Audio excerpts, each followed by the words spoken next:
Hi there, I'm Steve Nygren, founder of Serenbe. You know, for a lot of Americans, life just isn't working the way it should.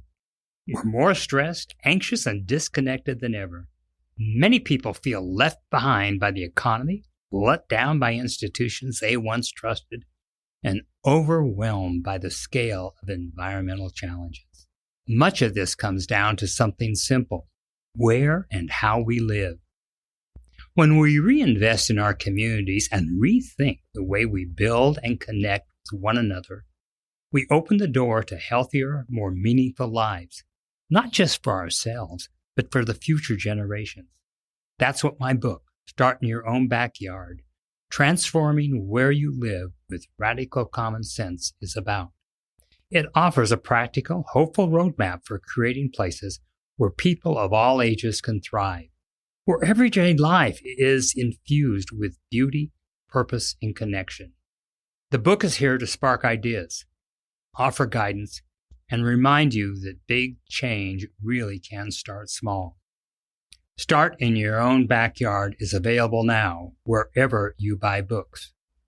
Sometimes the most powerful thing we can do is simply begin right where we are.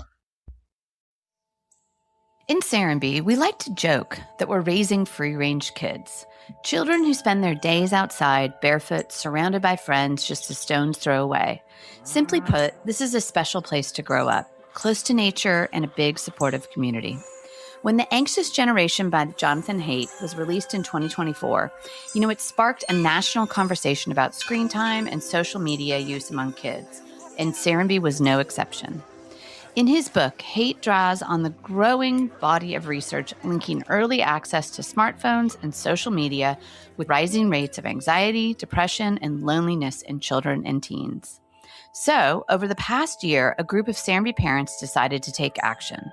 What began as a series of conversations evolved into the Let Them Roam Pledge, a commitment among parents to delay smart devices until age 14 and social media use until age 16. This is a very simple idea that recognizes the importance of collective action.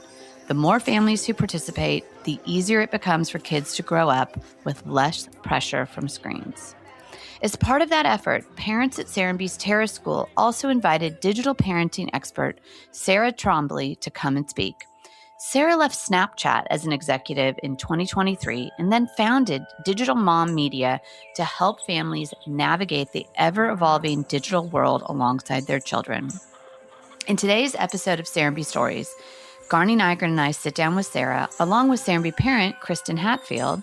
With kids at different stages, Garnie, Sarah, and Christen bring thoughtful, real-world perspectives to a very complex topic.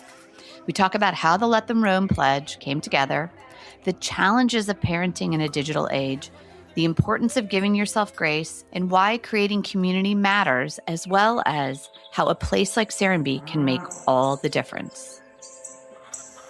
You can think about it almost like giving your child access to drive a car, which you don't do until you're 16. And you're not going to hand over the keys without a lot of conversation and coaching and making sure they really understand the rules and the dangers.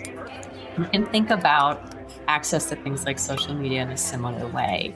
You have to be ready for it.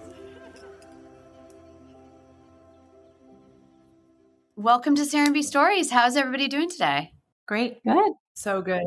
Good. Serenbe Stories, we always want to know what's going on. There's a lot of us here today. And so I'm going to start with Christen. What is your Serenbe story? How did you get to Serenbe? And then I want to start hearing a tiny little bit about the initiative that we're really here to talk about called the Let Them Roam campaign.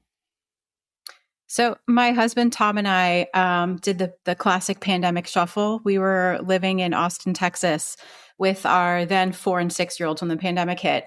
And we suddenly had a lot of time on our hands to really look at our life and figure out what was important to us. And we started making a list about what we wanted our kids' childhood to be about and what we wanted our lives to be about. And over a course of months and months, we realized that we were looking for a community outside of a major city that had a real focus on community, health, wellness, and generosity. My husband ended up talking to a colleague who heard our list and was like, "Well, you have to go check out Serenbe. Like, you absolutely have to go." I had never heard of it before. We'd never been interested in Georgia.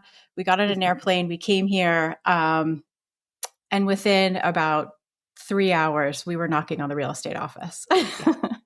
Yeah. That's always fun to hear. And who was the couple that recommended it? How had they heard about it? So Pierre Ferrari, who's just an incredible man, he ran an organization called Heifer International.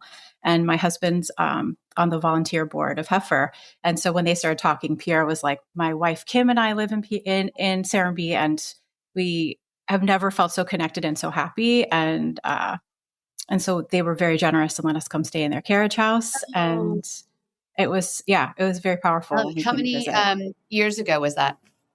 That was 5 years ago, and there was zero on the market. Like, we were begging to see houses. So there was nothing. I mean, Garnie can tell you, I was crazy during COVID here. You know, everything disappeared. My side of that story is Kim, and Kim is Pierre's wife, and Pierre's no longer with us, which is tragic. But Kim reached out to me and said, "Pierre has this board member coming to Serenbe, and they have to live here. What can we do to make sure that they have the best weekend?" Well, we did. I love it. Like, And okay, Sarah, great. yeah. And I love that you were like, it only took 3 hours. Oh yeah. So Sarah, tell us about your story. You do not live in Serenbe, but you have visited recently, and you're very close to Vanessa Guthrie, who lives here. I believe you used to work with her. Yes. So tell us sort of your journey, and then I guess really your Serenbe story. Like, how did you discover it? I'm guessing through Vanessa. And then once you came, I'm always fascinated, what you hear and then what you expect and then what happens when you're here. I'd love to hear what you thought. Did it live up or? Yeah. So I did learn about Serenbe from my friend Vanessa Guthrie, who is a resident. She and I worked together at Snapchat for a number of years and stayed in touch after we both left, which was 2022. My kids are just a little bit older than hers. And we would often, check in on the kids and how everyone was doing and that sort of thing. She was a very early supporter of my business, which is called Digital Mom Media, which is about educating parents on technology. And recently we were chatting again, and she said that this was something she was starting to think a ton about, and was looking for somebody to come and talk to this really special community. And so she was just telling me more about what Serenbe was, but there were many people who had come from, New York and LA and other major metro areas, but were really looking for a different kind of experience for their families. And I remember talking to her once, and she was like, "Well, I'm in a golf cart." I was like, "I'm sorry, what?" And she's like, "Well, it's sort of different here." And so I would get like little bits and pieces, and it was just intriguing. She talked often about how her daughters had so much freedom when they were playing, and I really loved sort of picturing that. I live in a suburb of New York, and my kids certainly have some freedoms, but we're a suburb. We're not nearly as sort of open as Serenbe is. And there were just things about it that I really wanted to see for myself. So when I came to Serenbe, which was just last month, it was a quick trip, and it was challenging weather. So I didn't really get to explore all of the community, and I'll have to come back to do that. But just from what I saw, it just felt so welcoming and open, and I could just see how kids could have this really different life here. So was really just enamored with this place. It is truly charming, and people were so kind and so warm, and it was just a really lovely place to have been. Well, and give us a little bit more background on Digital Mom Media. It sounds like you and Vanessa left Snap around the same time. I think it's really interesting, and we'll get into the Let Them Roam in a minute, that, or maybe it makes perfect sense, two moms coming out of a social media company would have some concerns and started sort of down a path to share, best practices of sort of how to manage it. My kids are now, in college, but, it's a tough thing to handle. So tell us a little bit about Digital Mom beyond, education. How'd you start it? Why did you start it? And sort of where is it going right now? Sure. So digital mom media definitely started from an existential crisis. um, I had just recently left Snapchat and was really trying to take a beat and, sort of re-examine my career trajectory and the value I was putting out into the universe. I, and Vanessa, I'm sure would say the same, had a really great experience at Snapchat, worked with such smart people, really interesting, fast moving company where you're innovating all of the time with really wonderful qualities. But as my kids were getting a little bit older and, maybe approaching the age you might consider social media, I was starting to feel a bit of a conflict. I wasn't feeling super comfortable with the idea of my own kids on this surface. Mm-hmm. And that's a problem. So, when they were babies, it felt more theoretical, but as they got older and started to explore things, it felt more specific. And, I think that big tech companies are adding safety and they are making changes, but I think they've been slow to do it. And I don't think Snapchat's an exception to that. Yeah. And I think there's just more they can do. And, Vanessa and I both, I think, really tried to advocate from the inside. But at a certain point, it just didn't feel like the right fit anymore. So I left Snapchat and was really thinking a lot about this. And then two other things happened. So one was I looked up one day and my kids were like swallowed by YouTube. They'd been sitting on the couch. I couldn't tell you how long they'd been there. I couldn't tell you what they were watching. And I just had this moment that felt so helpless and like, oh my gosh, what am I doing? What are they doing? It just didn't feel good. And I knew as a technologist, I could figure it out, but I hadn't. In that moment, I realized that not only did I have to figure it out for myself, but these were the conversations I was having at school drop off, at every play date. My kid is on this video game or on YouTube and it's really hard to manage it and all the unknowns. And so I was really sitting with that. And then Vivek Murthy, the Surgeon General at the time, started talking really publicly about the harms, about the mental health implications of too much screen time, social media, and all that. And so all these pieces together sort of galvanized me. And I felt like I had to do something. So I started my business. I started as a newsletter on Substack and it quickly grew. So I do speaking events like the one I did in Serenbe last month. I have online courses. I still publish my newsletter, which is free, trying to just give parents as much information as they can at the moment when they need it. Yeah. To center everybody, will you share, Sarah, if you don't mind, Christen and Garnie, the age of your kids? Because I think that's important in the conversation. Yes. So I have two boys. We are almost 11 and almost 13. Okay. Right in the thick of it. Yes. Yeah. Garnie, I have a 7, 5, and 3-year-old. So you're like, I'm on the verge. Well, when you say in the thick of like, well, the like, I guess like the thick of the social media versus like the screens, which, I'll speak for myself. I mean, I was throwing those kids at 4 and 5, whether that was Sesame Street on a traditional TV screen or eventually, we leaned into science videos was sort of our, we did screen time that was very specific. And then we leaned into science videos and that was sort of, or history or kind of, kid focused. And what about you, Christine? My daughter's 10 and then I have a son who's about to turn 13. Yeah. So you're again, I guess like I would love to sort of maybe talk about the Let Them Roam initiative. And I don't know who wants to sort of say like, where did that come from? How did that happen? And then we can talk a little bit like, what challenges are you seeing in your own personal lives? And what are you doing before the Let Them Roam or before Sarah came and spoke? What were you doing that felt like some guardrails, I guess?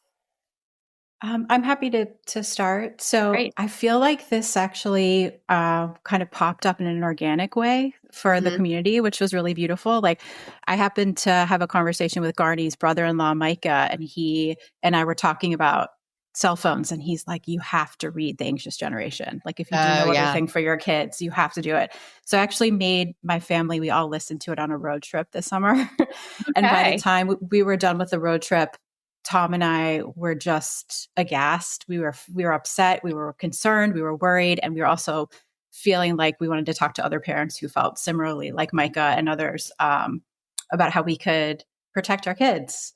And then when we came back to Serenbe after that trip, it seemed like a lot of people were talking about this. And so I'm just one of many, many families here who all were really interested, and a bunch of us came together and just tried to come up with a plan to try to keep our kids as long as we could in their childhood. Yeah. Before this, we were careful about screen time, but now we're just even more deliberate about it.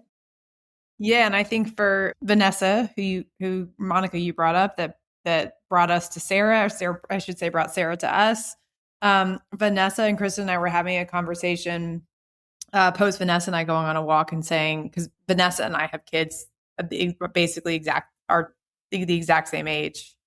And our conversation started around like, we have an opportunity. We have an opportunity seeing parents with kids who are older, having these conversations, seeing them like what's playing out in real life, reading books like Anxious Generation. We have an opportunity both with the age that our kids are and living in Serenbe and being parents at Terra to do something really meaningful of stopping any access before it happens. So we're not having to fight. And we can do that collectively. Should say, so the opportunity was, if we come together collectively as parents and as families, then this won't have to turn into a fight. It will just be the norm. The norm will be, you're not on social media. The norm will be, we don't have phones. These will just be norms for our kids.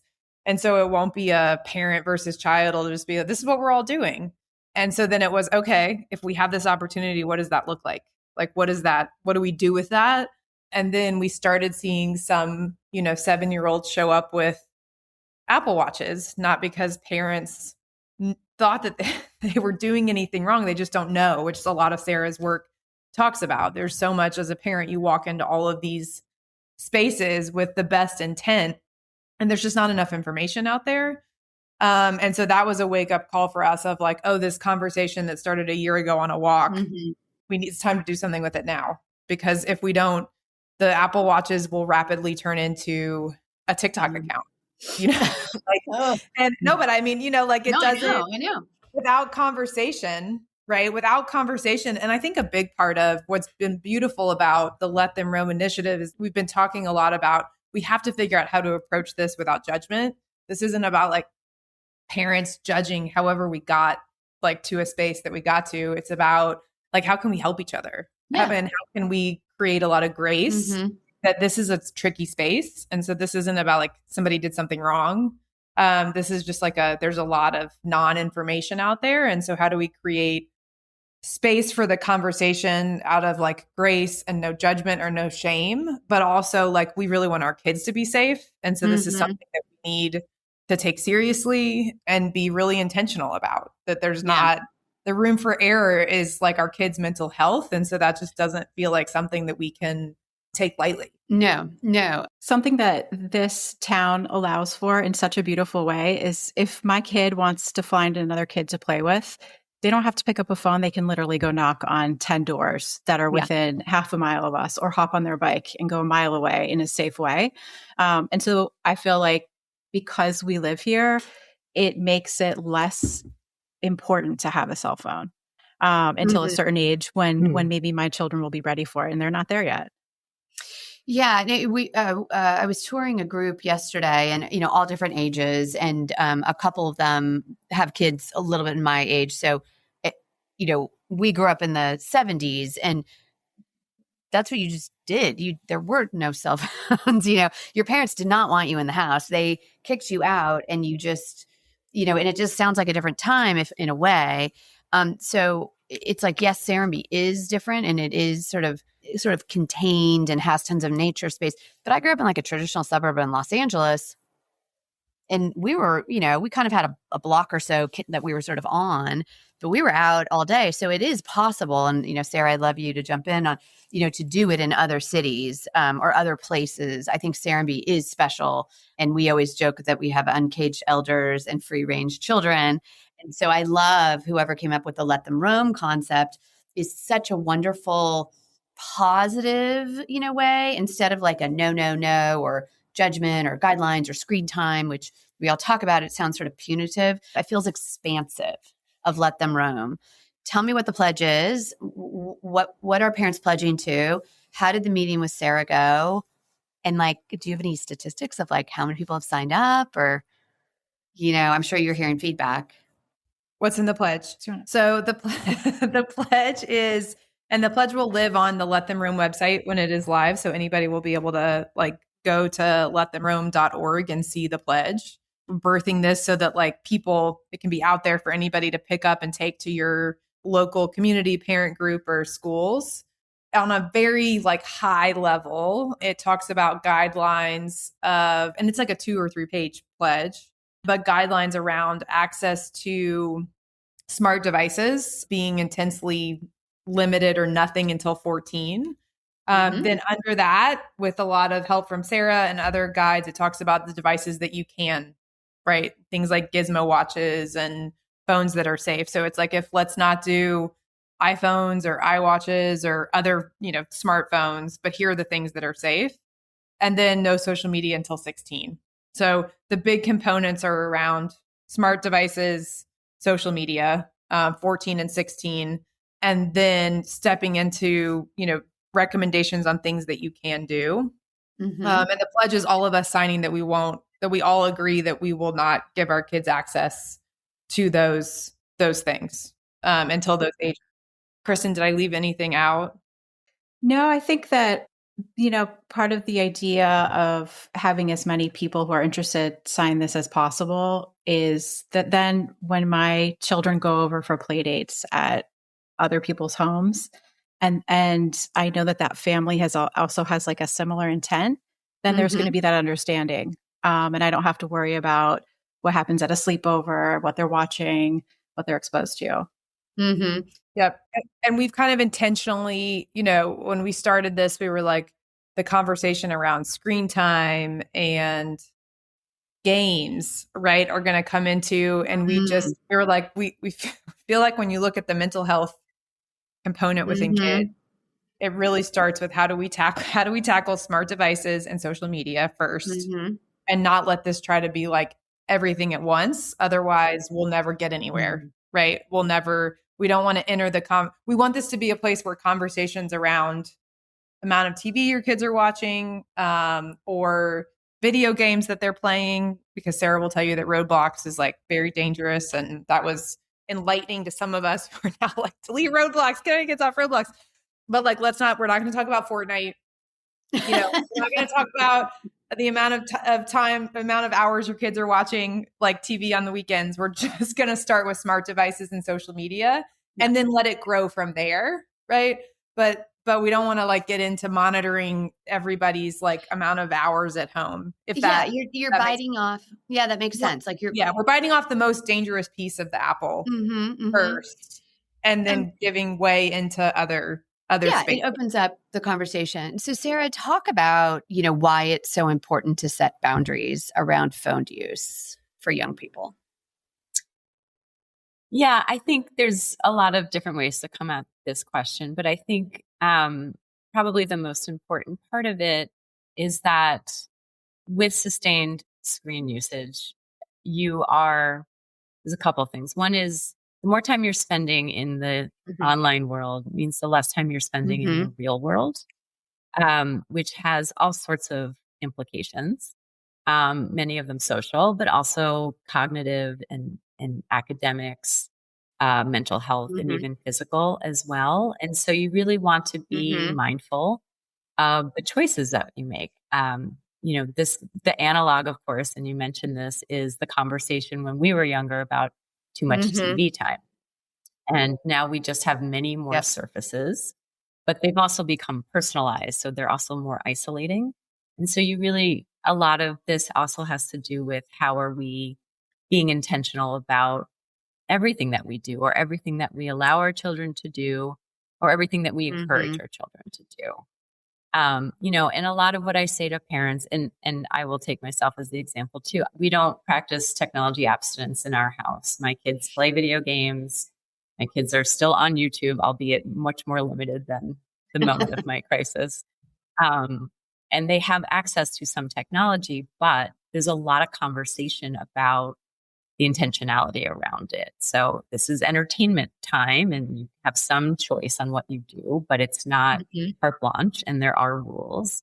And if technology is in any way getting in the way of your life, of your health, of your happiness, of your ability to get enough rest, of how you're showing up in the world, then we have to take a look at that factor and, determine whether that is causing some of the discomfort or the other things that are going on, because it's all connected. And you want to sort of take, I think, a macro view of this. And, there are perfectly appropriate uses for technology, and technology for entertainment isn't a bad thing.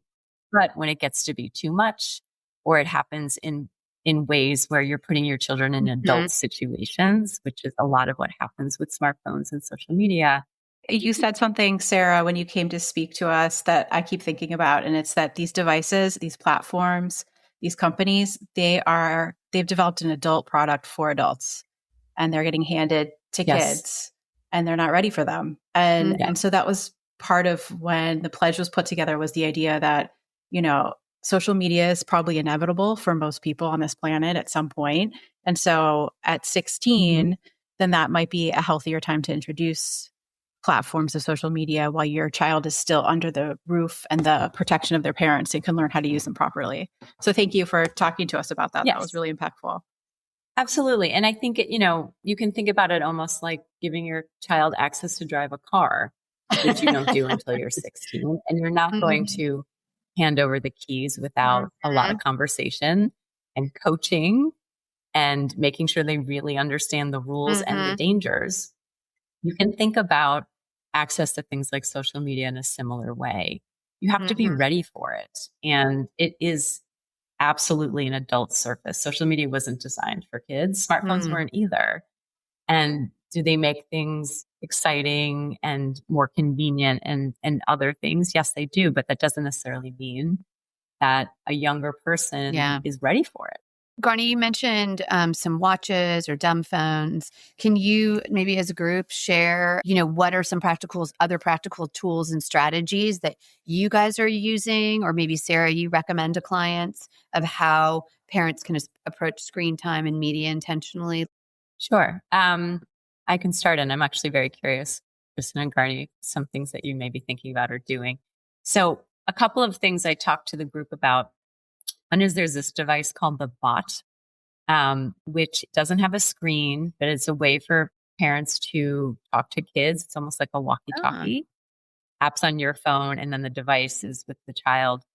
But there's no screen. It's GPS and this ability to almost leave voice messages, which is something I really like for young kids because it's less distracting and it's not attached to their body in a way that can also be distracting, but it serves the specific purpose of I need to get in touch with my child and check in.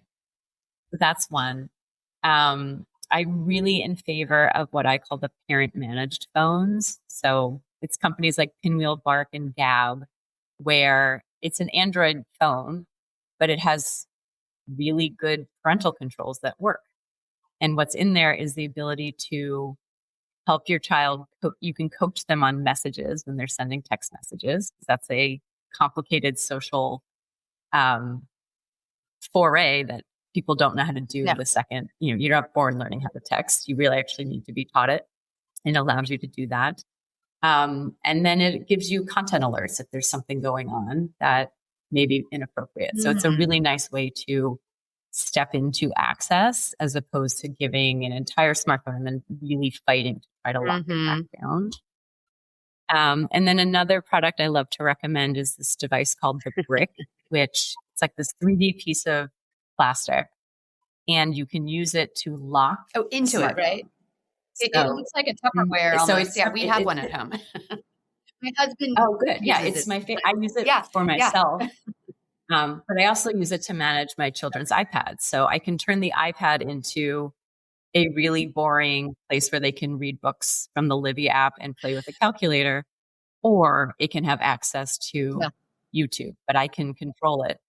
And I find that that's a really helpful tool. And what I like about that tool is I control it now. And the children know over time, I want them to have it themselves so that they're able to make the decisions for themselves, because that's the end game here, is not being strict just to be strict. It's teaching our children that there are tools to manage this, and you'll be responsible for them as you mature, as opposed to I'm just doing it for you, which we have to do when they're younger. But really, you want to teach kids how to do for themselves, how to manage for themselves, because that's the real world. When they leave the nest, you won't be there to lock the phone. I know that. So what are you guys doing about, like, is screen time still a thing? Is there a recommendation, or is that very personal for families? What is everybody doing there? So I'd say American Pediatrics say really for kids over 5, you don't want more than 2 hours of screen time a day, roughly. It's I wouldn't call that a hard and fast rule. And I don't think that's something parents need to like just hit. Kids are often exposed to screens during their school day. A pretty big exception is when you're co-viewing television as a family. So there's a lot of ways where like it's hard to just put a number. So really, I do think knowing that's a guideline and then understanding what's actually happening with your child is how you really back into like an appropriate amount. So for some kids, an extra hour isn't going to make a difference. For other kids, even an hour during the school week will completely upend, the peace in the household. And really a lot of the specifics come down to your child, their maturity, what they're into. One of my kids is into video games and YouTube, but could take or leave it. And the other one's really into it. And so we find that we have a lower rule to meet the one more interested, but because we're trying to be a bit even in our house, but it's hard because they don't necessarily have the same appetite or the same challenges with it. So it's nice to know the like guideline and be able to point to it, but then also you really want to do what's right for your family. Garnie and Christen, what are you guys doing at home? I can go, and Chris and I are definitely in different age groups. So we'll have different things. I think in my age group, again, that's like 3 to 7. They're definitely the conversations not only around, probably we should be no more than like 1 hour at home a day of screen time, but then like what's the type of screen time? So once I started digging into this work over the last 8 months, found myself of like, oh my God, our kids are on our iPads way too much, of the like iPad time versus group collective watching TV together time. And YouTube, right? YouTube on TV. So when we started digging into this, it was like, okay, delete YouTube on all devices, right? We hated the way our kids showed up when watching YouTube. And so reading Anxious Generation and having conversations was just the like push we needed over the edge to get rid of it everywhere. For the younger kids. And then for iPads, we were like, oh God, our kids, the thing of buying iPads for that one plane ride or car ride has turned into daily use, and like them wanting it before school and after school and the fights. And so right before we rolled out the pledge, I was like, okay, let's just do it. Let's pull off the Band-Aid and limit iPad use to like 30 minutes on Friday nights and 30 minutes on Saturday mornings. And we shared that with our kids and told them it was to protect their brains. And they were like, okay, cool. What just happened? Why have we been like fighting this every morning, of like, no, let's not do that anymore. It just took the conversation and like rule limits for them. And so we separate, all to say, we separate screen time for the youngers, 3, 5, and 7 is very like, TV together watching time is one thing. Individual iPad usage is another. We're in an hour max per week on iPad time, only Friday and Saturday. And TV can only be after us personally can only be after school before dinner. So we're like no morning, before school, no after dinner. It's just like a very in between as that mental break for them. And I think that would go alongside of where a lot of like parents with younger kids, again, younger in our kids' age, are, thinking about just in terms of like those brain developmental times. What about you, Christen? So my kids are 10 and 12, and we love letting them just run around the neighborhood. And so whenever they leave the house for more than 10 minutes, they're supposed to have their gizmo watches on. And then, if I haven't seen them for a few hours, I can look on my phone to see where they are, GPS wise, or just send them a message. So that's worked really well for us. We watch a couple series as a family, and then we talk about it. So we enjoy doing that. I now have my kids, because they do want screen time. We've got like a skylight calendar, so they can go in and there's like a list of different activities they can do to earn screen time. So that's kind of a new thing we started doing, and that's worked really well. When they do that screen time, we talk about how they're going to use it, and they never are in their bedrooms alone with a device. It's always in the family room, in the kitchen. They're keeping track of what they're doing and how long they're on the device. So, it's a work in progress for sure. And I don't want my kids to feel like they're being deprived. But they know that there's certain sites, a lot of sites that they're not allowed to go on. And so we're taking it one day at a time. And it changes all the time, and I do think that collective community buy-in is very, very powerful for the reasons that you guys talked about earlier. Are you seeing, I guess back to the question of what's the uptake? How has the response been from parents or maybe even grandparents, like from families that are in Serenbe? It does. Intensely positive. Yes. I've been so excited about the conversations I've had around this. And I think, Garnie, I'd be interested to hear what you think. I feel like a lot of people feel very alone on how to parent around all of this because it changes constantly. I'm not aware of what's happening on all of these apps and all these platforms, how to keep my kids safe. And I think a lot of people feel that way. So it was really nice even to have this connection point where we could all kind of try to figure it out together. I just read a whole article on how OpenAI, which is ChatGPT, is doing a whole adult mode. I mean, erotic. And, I'm like blown away. And, they're Sam Altman's sort of like, oh, adults are adults. They can handle it. And I have a lot of issues with that, but I just in general, but I'm like, well, that doesn't mean that only adults are going to get their hands on this thing. Right. All you have to do is click the button and say, I'm this old. Right. Like there's no like ID scan, matching your face to access it. Right. Well, and Sarah even said, shared with all of us, that's one of the big dangers of Roblox. Yeah. So tell me about Roblox, because our kids did it all the time and they are huge Fortnite. What's the Roblox? So Roblox is a pedophile hellscape. Lovely. Yeah. Lovely. Just like Grok and a bunch of social media. No, but legit. And it's, it is it because people are talking to you? There's a couple of things happening. Okay. So, a lot of the games are marketed to kids and feel very youthful and very appealing to young kids. There is the ability to chat with strangers there. There are a lot of predators who are looking for children, pretending they're children so that they can talk to kids. And groom them and then move them to another location or another platform. And there's thousands of lawsuits now, sextortion, kidnapping, all sorts of really, really awful things. Roblox is working on their parental controls. They've made a ton of changes, but one of the big issues with Roblox is that it's not just a single game. It's a marketplace of games. And those games are submitted by individuals that don't work for Roblox. Right. Some of them have messaging and chat baked into them. So even if you say at the Roblox level, no chat with strangers, there are still some games where you can.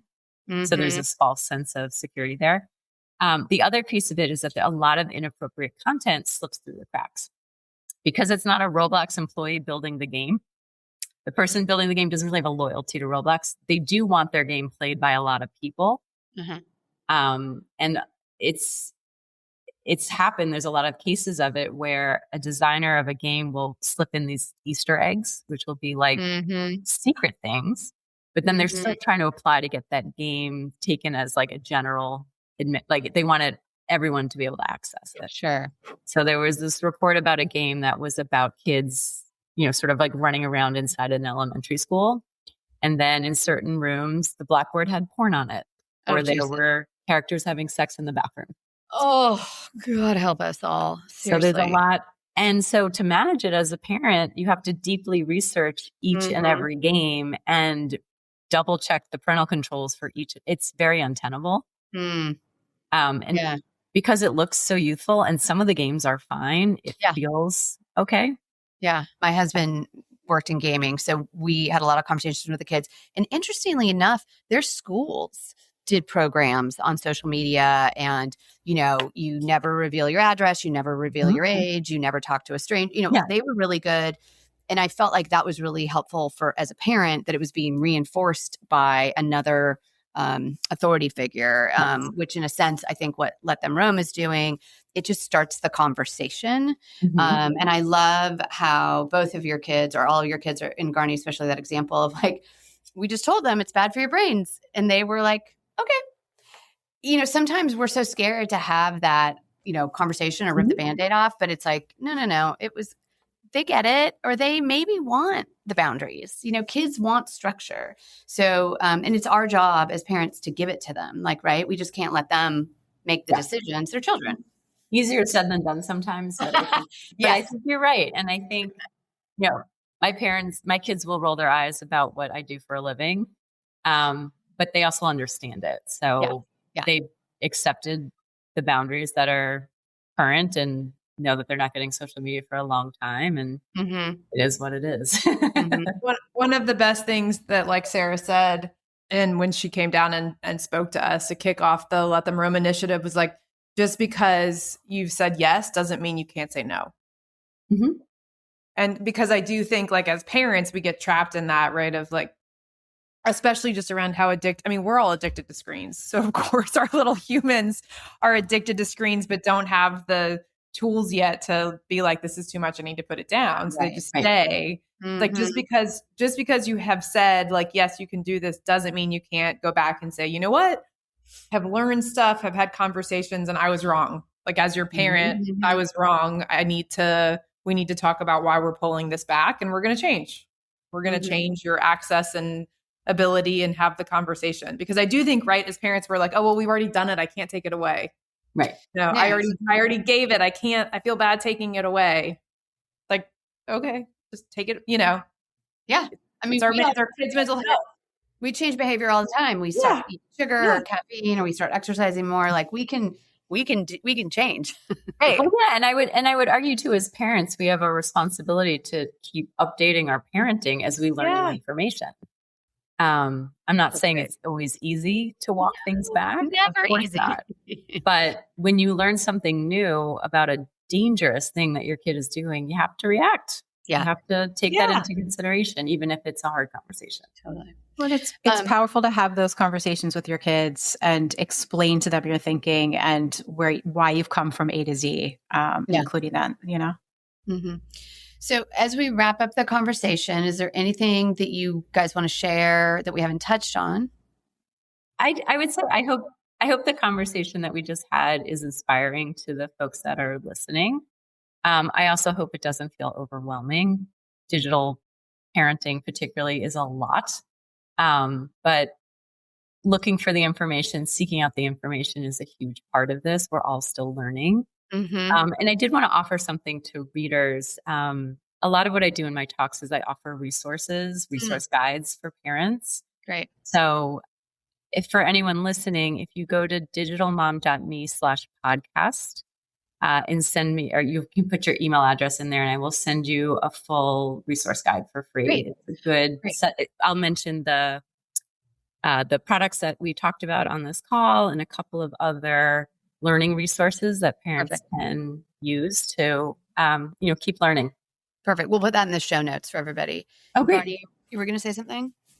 Oh, I was just going to say, I want to make sure Sarah gave her website, how to find resources for anybody out there, but you just did. For anybody who's like, oh my God, how do I? We'll put the pledge in the show notes. We'll put your information, Sarah, in the show notes. And then my final question is typically but I'm going to sort of twist it a little bit, is we typically ask, if somebody's visiting Serenbe for the first time, what would you recommend? But I'm going to just round robin, starting with Garnie, what's your number one thing that you'd recommend to parents of what you've learned through this process of getting Let Them Roam off the ground. And this is not biased because I live and work at Serenbe, but living somewhere wherever you are, where you feel safe to turn your kids outside and have an alternative to screens is tremendous and makes it so much easier. So, consider that. And where are you living? Even if that's like, where are you spending weekends? Where are you spending summers? Like, are you somewhere where your kids have the ability to make an alternative to screen time that is enjoyable and fun for them, where they don't feel like they're just having to like sit around and be bored? Sarah? I would say for parents to give yourself some grace. I think we are really our harshest critics as parents. And I think technology is a place where a lot of parents feel like they're not doing enough, or they don't know enough, or they messed up. And it's a work in progress.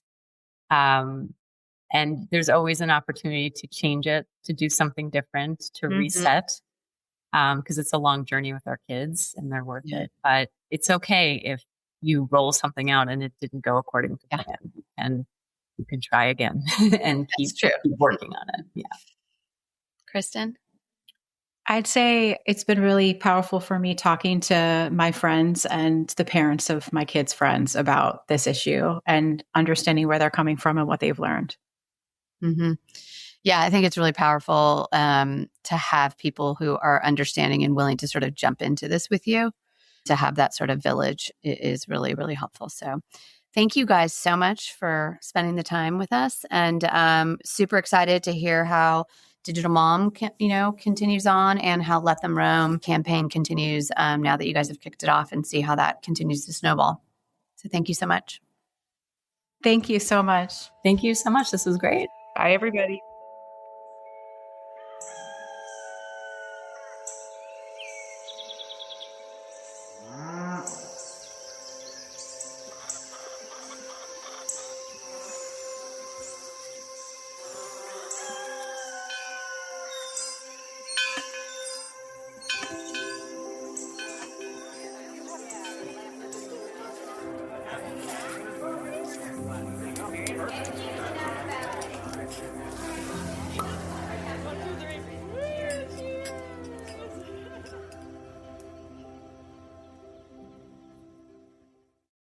The Inn at Serenbe is a luxury retreat tucked away in the rolling countryside just outside Atlanta and just minutes from Hartsfield-Jackson Airport.